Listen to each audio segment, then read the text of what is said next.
최근 여러 자연재해와 사고로 안타까운 참사 소식이 끊이질 않고 있습니다. 그럴 때마다 매번 지적받는 사항 중 하나가 재난 대응기관 간의 공조체계인데요.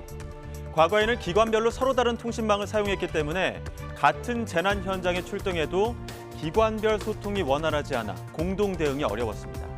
결국 2003년 대구 지하철 참사, 2014년 세월호 참사를 계기로 단일 통신망 구축의 필요성이 점차 강조됐고 2021년 정부는 1조 4천억 원을 들여 경찰과 소방, 군, 지자체 등 재난 대응 기관을 하나로 통합하는 전국 단위 통합통신망, 이른바 재난안전통신망을 도입했습니다. 하지만 이렇게 막대한 재원을 쏟아붓고도 지난 이태원 참사와 오송 지하차도 참사에서도 재난안전통신망은 제대로 작동하지 않은 것으로 드러났습니다.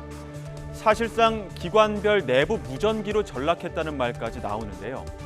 국회 예산정책처 2022 회계연도 결산 분석 자료를 보면 지난 한 해 재난안전통신망을 거친 음성 영상 통화는 약 579만 분이었지만 대부분 기관별 내부 무전이었고 다른 기관과의 무전은 1% 미만이었습니다.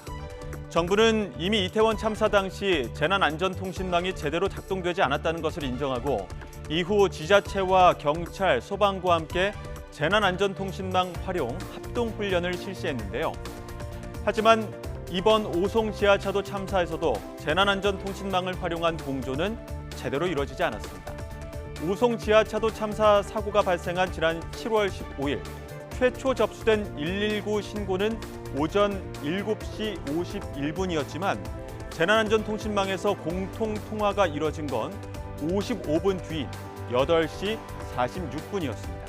만약 최초 신고 접수 후 재난안전통신망으로 기관별 소통이 이루어졌다면 제방이 무너지기 전에 공조가 이루어질 수 있었다는 이야기입니다. 참사가 일어나면 늘상 가용자원을 총동원하라는 말을 듣게 되는데요. 이 소통 부재로 기관 간 공조가 제대로 이루어지지 않는다면 총동원돼야 할 가용자원이 무용지물에 그칠 수 있다는 점을 유념할 필요가 있어 보입니다.